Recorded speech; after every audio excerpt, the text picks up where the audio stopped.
Здорава, шановныя сябры.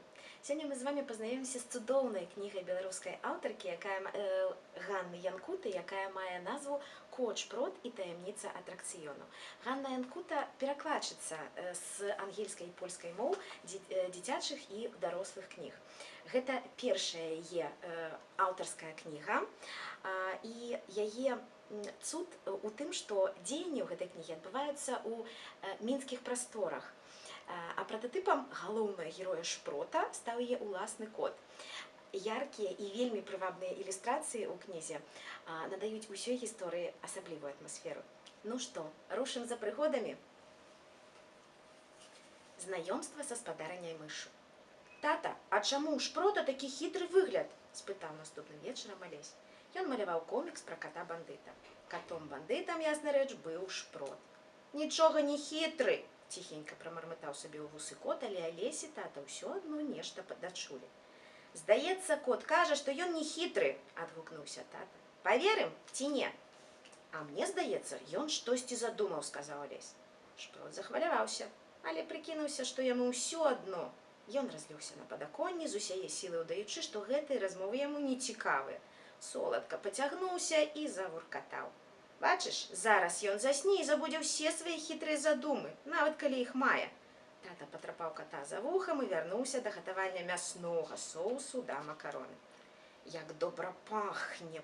– правуркатаў кот. «Нават не спадзявайся, сырога мяса табе нельга, і смажанага таксама», – сказаў тата. Шпрот пакрыўджана адвярнуўся да акна. «Цёплы край, куды ўзімку адлятаюць птушкі», – незважаючы на крыўды ката, пачынаў Алесь, які пераключыўся з малявання на крыжаванку. Задумаўся тата. «Вырай!» – выгукнуў хлопчык і пачаў лічыць літары. «Вырай! Падыходзіць! А чаму яны туды адлятаюць?» «Таму што зімой ім тут холадна і не хапае ежы», – растлумачыў тата. «Зразумела, а Шпроту вырай не адлятае, бо ежа ў яго заўсёды ёсць. Калі не дасце мяне мяснога соусу, я таксама хутка адлячу вырай», – правуркатаў сабе пад нос кот, але тата з Алесем зноў нешта пачулі. «Шпрот нагадвае, што час яго пакарміць», – засмяяўся тата. Алесь узяў бляшанку, дзе захоўваўся каціны корм, і насыпаў кату ў місачку. Пасля гэтага яны ўсе разам павячэралі, і тата памыў посуд. Можна было ісці глядзець мульцік. «Засынайце хутчэй, засынайце», – вуркатаў ім кот Шпрот, але так, каб яны нічога не разабралі. Кацінае вуркатанне неўзабаве ўсыпіла стомленых за дзень Алеся і тату. Трошкі пачакаўшы, пакуль яны мацней заснуць, Шпрот выбраўся з ложка і пайшоў на балкон. Пад бэзавым кустом яго ўжо чакалі Мара і Жан-Жах. «Добры вечар!» – павітаўся Шпрот. «Прывітанне!» – адказалі прывіды, а Мара дадала. «А мы даўно тут!» «Прашу прабачэння!» – сказаў кот. Але яны спачатку гатавалі вячэру, а потым глядзелі мульцікі. «Яны нічога не падазраюць?» – спытаў Жан-Жах. «Не заўважылі, што ноччу ты кудысьці ходзіш?» Шпрот згадаў, што Алесь казаў пра ягоны хітры выгляд, але вырашыў, што панікаваць рана, і адказаў. «Не, пакуль усё добра». «Тады хадзім да спадарыні мышы. Яна жыве ў суседнім двары, адразу за крамай мёд», – сказала Мара. Прывіды павольна паплылі ў паветры, і побач з імі крочыў Шпрот. «Спадарыня мыш – цудоўная асоба», – расказвала па дарозе Мара. «А чым яна цудоўная?» – пацікавіўся кот.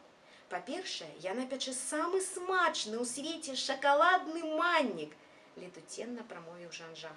«А што такое маннік?» – спытаў Шпрот. «Пірог з манкі», – растлумачыў Жан-Жах. «Спадарыня мыш дадае ў яго какаву, і таму ён атрымліваецца шакаладны.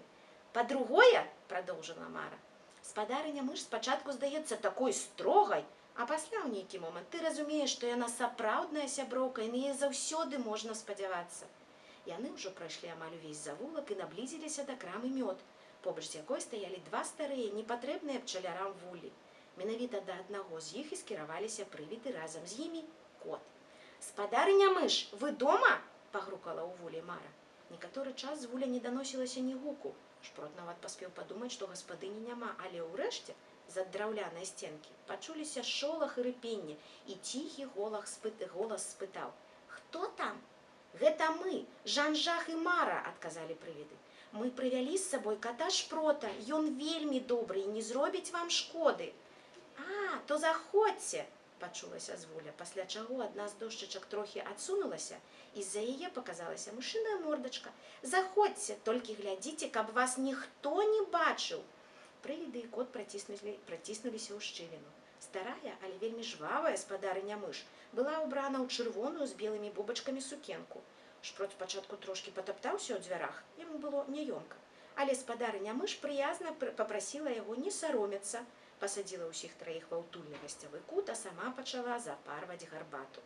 Жан-Жак з прыемнасцю уладкаваўся ў фатэлі, Мара размясцілася на канапе, а кот асцярожна скруціўся абаранкам на дыванку. Неўзабаве гаспадыня падала гарбату. 2 кавалачкі шакаладнага манніка, больш няма, растлумачыла яна. Астатнія з'елі браты вераб'і і некалькі сырных булачак. «Частуйцеся», сказала яна і падсунула маннік бліжэй да шпрота. «Кот у мяне ў гасцях упершыню. Кажуць, нам, мышам, трэба вас баяцца, але ў маім узросце баяцца чагосьці сапраўднае глупства». «Прашу прабачэння», адгукнуўся кот. «Я не буду казаць за іншых катоў, якія нібыта любяць паласавацца мышамі, але мяне баяцца і сапраўда не мае сэнсу. Вы першая мыш, з якой я пазнаёміўся. Я бяскрыўдны хатні кот і ніколі ў жыцці ні на кога не паляваў. Я, шчыра кажучы, нават хрушчоў пабойваюся, калі яны ў траўні залятаюць да нас на балкон. Я ж не бандыт?» Тут шпрот успомніў комікс, які рабіў Алесь, і ў думках дадаў: «Што б там пра мяне не малявалі. Бандыт не бандыт, а хтосьці з вострымі кіпцюрамі нам бы цяпер прыдаўся», сказала спадарыня мыш. «Да мяне сёння дайшлі кепскія навіны». «Якія?» хорам спыталі прывіды і кот. «Заляталі сюды браты Чык і Чырык», адказала спадарыня мыш, «і расказвалі, што ў нашым раёне адбываецца нешта дзіўнае і небяспечнае». Тут яна паклала сабе ў гарбату цукру цэлыя 4 лыжачкі. Гэта было зусім не падобна на спадарыню мыш, якая ніколі не піла гарбату больш, чым з 2 лыжачкамі. Цукар жа шкодны для здароўя. Значыць, здарылася штосьці сапраўды нядобрае. «Ці ведаеце вы атракцыёны ў парку чалюскінцаў?» спытала спадарыня мыш. «Я ведаю», адгукнуўся шпрот. «Алесь ходзіць туды разам з татам, але я там ніколі не быў». «Можа, яно і да лепшага», зазначыла спадарыня мыш. «Там можна знікнуць». «Знікнуць?» перапытаў Жан-Жак. «Гэта як? Знікнуць і ўсё», адказала спадарыня мыш. «І ніхто не будзе ведаць, дзе ты і што з табой здарылася». «Гэта браты вераб'і расказалі?» дрыготкім голасам спытала Мара. «Так, яны. Ім гэткую вестку салавей прынёс. Ён цяпер зусім не кладзецца спаць і ўсё заўважае, бо пачаліся салаўіныя ночы.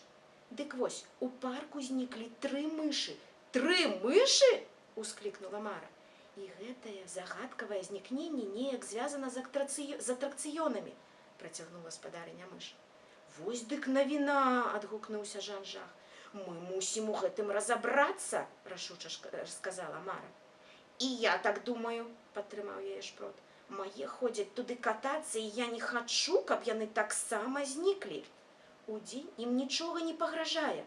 Усе мышы, таксама галубы, вераб'і, шпакі ды іншыя птушкі, што спрабавалі шукаць зніклых пры святле, нікуды не падзеліся. А вось ноччу туды цяпер ніхто не ходзіць, і нават салаўі перабраліся спяваць у батанічны сад». «Тады мы пойдзем туды і разбяромся», сказаў шпрот. «Пастарайцеся, калі ласка, не знікнуць», прамовіла спадарыня мыш. «А я папрашу вераб'ёў сачыць за паркам удзень і паведамляць пра ўсё падазронае. Зазірніце да іх заўтра і распытайце». На гэтым госці пачалі развітвацца. Кот спяшаўся дадому. Ужо стоячы пад бэзам, Жан-Жак спытаў: «Як вы думаеце, гэта ўсё сур'ёзна?» «Калі верыць Алесеваму тату, атракцыёны там галавакрутныя», сказаў шпрот. «Нам, прывідам, атракцыёны падабаюцца», адгукнуўся Жан-Жак. «Мы нават думалі, як бы іх запусціць», падтрымала яго Мара, «каб людзі каталіся ўдзень, а прывіды і мышы уначы. Некалькі мышэй нават пачалі распрацоўваць сваю ваганетку, якая магла б ездзіць па адной з рэек на катальнай горцы. Вось-вось меліся скончыць. Можа, гэта яны і зніклі?» спытаў кот. «Распытаем заўтра братоў вераб'ёў», сказаў Жан-Жак. «Але калі мы хочам з імі сустрэцца, ты мусіш прыйсці не так позна, як сёння», папярэдзіла Мара, «бо яны рана кладуцца спаць. Зможаш? Я пастараюся, няўпэўнена сказаў кот. Я спадзяюся, што вам вельмі падабаліся прыгоды ката Шпрота, і дзякуй за ўвагу, да новых сустрэч!